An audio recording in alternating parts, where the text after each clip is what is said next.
Why do you want to run a 50K? That's a great question. And if you were to ask me why I would want to put myself through a 50K, 31 miles, just a few years ago, the answer would be I actually couldn't even do it. And when I think about why am I signing up for it this year, the real goal is to run 100 miles one day. And I'm going to break down why is that even a goal of mine. I've always been somebody that reflects on his past and looks forward to the future. And I ask myself, what would my 5-year-old self look up to? And my 85-year-old self, when looking back, what would he say that he regretted, that he didn't do?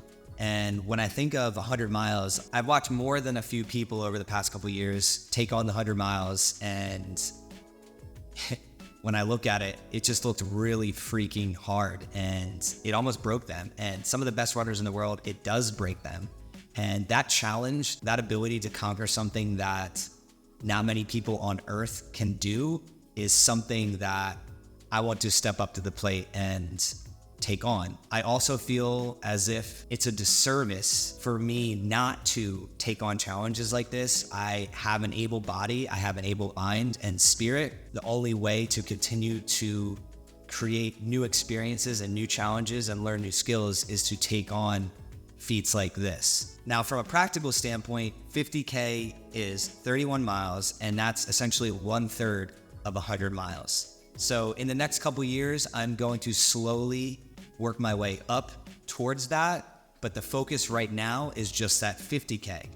The other kicker is I've never even run a marathon, and I'm choosing to run 31 miles instead of the 26. Why is that? Because 31 miles is closer to the 100 miles, and I could probably just go out on the street right now and run 26 miles. It doesn't create any anxiety or fear within me. However, 31 miles on a trail does put a little bit of anxiety in me. It's gonna force me to have to prepare a little bit more than running on the road. The next thing is I really just don't like road running. It beats up my legs. Mentally, it's boring to me. It's not as stimulating as running on trails. And the second half of that is if I were to run a marathon, you're running with a bunch of other people. So for the ultra, I just want to be able to focus on myself and the experience that I'm having in that moment. Maybe find some time throughout that race where I'm not in a group of people and I'm just fully soaking in that experience and fully grasping what that experience could do for me beyond that race day. Going into this year, I had an inkling that I was going to put an ultra on my calendar.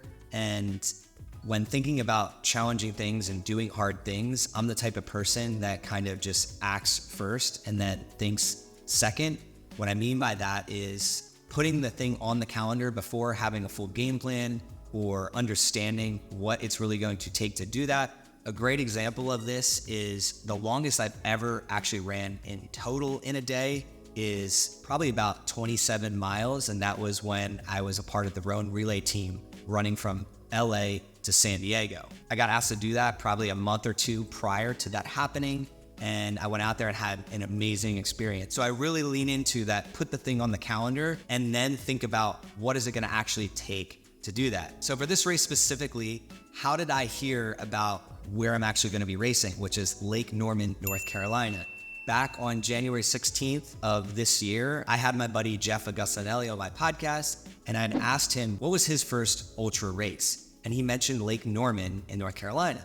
Well, it just so happens that my brother and his wife live right around Lake Norman, and I took that as a sign from the universe that this was the exact place that I needed to do my first ultra at. He had nothing but good things to say about it. So I started to look forward to it and do some research online. So in March, I signed up for the December 2nd of 2023, Lake Norman 50K. Another reason I decided to put this specific race on the calendar is I live in Austin, Texas, and I have a bunch of people that are either in North Carolina or on the East Coast that could potentially sign up for the race with me and meet halfway in the middle. So after I signed up for the race, I then screenshotted my confirmation, posted it on social media, as well as sent it in a couple of my group chats with my friends. And I got one of my lifelong friends, Mr. Jeff McSweeney, who's going to be racing this 50K with me. He's going to be flying in from Boston. I'm coming in from Austin. So it's pretty much a meet in the middle of putting ourselves through some pain for the ultimate goal of improving both of our lives. The thing is, Jeff has also never ran a marathon. So we're both approaching this race as beginners with more of an understanding of how can we show up that day and feel confident, but also realize that we're not there to win the race. We're there more to have some fun, spend some time with each other, and check off that box of we've now run an ultra marathon. Whether it's running an ultra marathon or dealing with a business problem, the way that I approach my life is keep it super simple.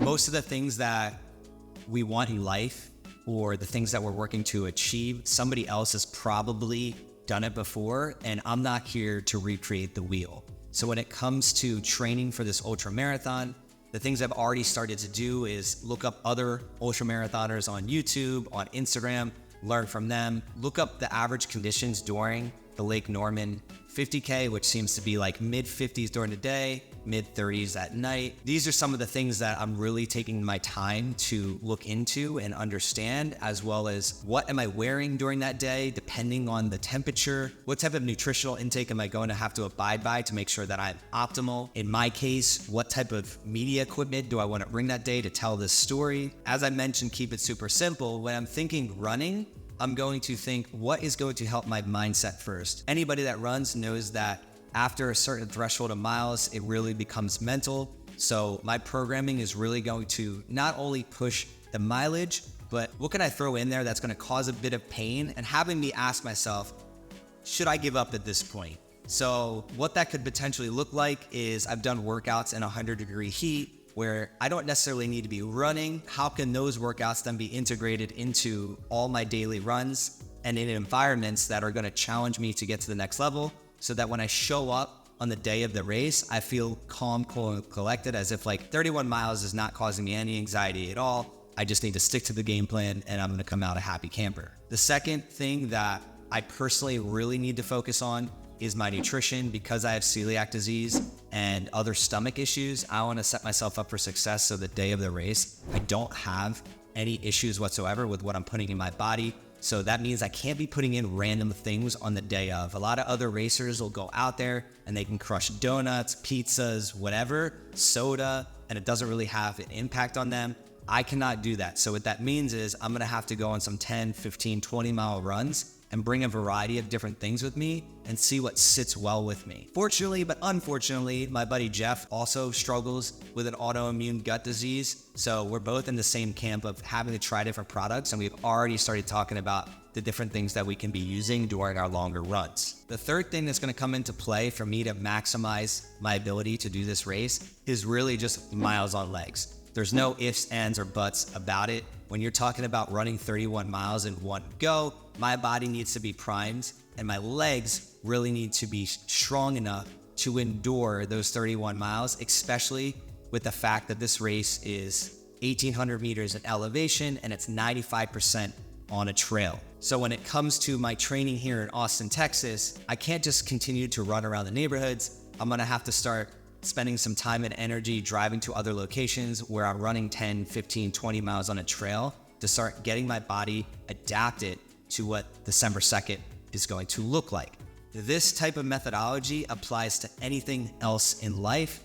It doesn't just apply to this race or running or fitness in general. When you're thinking about the tough things that you're signing up for, whether it's in your relationships or your career, your mindset is going to play the most important part.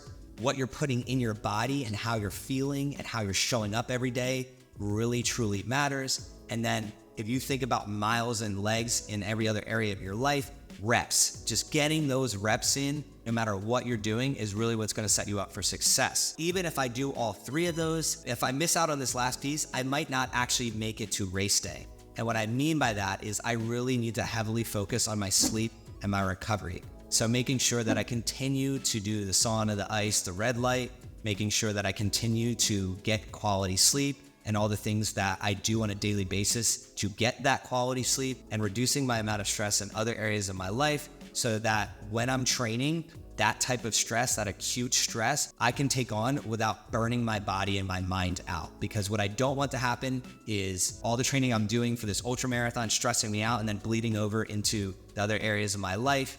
I do have a lot of business projects going on. I have a baby. I want to continue to invest in my relationship with my wife, my friends, and my family. I'm not just an ultra runner. I don't even necessarily consider myself somebody who loves to run. I'm majorly focusing on structuring and systemizing so that I feel confident. This is a value add to my life. It's not gonna drag my life down. Now that I have a general game plan and the date has been chosen and I have somebody that I'm running this race with, there's some other things that I'm definitely thinking about to make sure that I'm ready for this 50K. First is, what does my travel look like? I don't want to fly in the day before and then wake up early and run a race. So I need to make sure that I set myself up where I'm flying in a couple of days ahead of time, getting adjusted to that environment, maybe going out to the area where the race will be prior to the race and visualizing myself just conquering the day on that specific day. Another thing is, how am I tracking my mileage up to race day and then on race day? So for now, I'm just using Strava, but I've considered investing in a watch or some other type of tracking device so that when I'm running through the woods, it's not something I'm necessarily focused on with my phone. Shoes are a major one when it comes to trail running. I believe I have the best trail running shoes in the game by Run Speedland. I only have one pair of these though, and I don't know how well my feet are gonna stay dry or hold up for those 31 miles. So I'm definitely looking into investing in a few more pairs of trail shoes to just test them out and see how they work for the amount of mileage that I'm taking on. And the last thing that I want to prepare for during the race day that could potentially go overlooked is, when am I stopping during the race? So a lot of people might think that I'm signing up for this 50K or 31 miles and I'm planning to run or jog the entire way. But the reality of it is I'm probably gonna stop, walk, and get some fuel at different aid stations. So understanding where those aid stations are throughout the 50K prior to going in is going to help my training.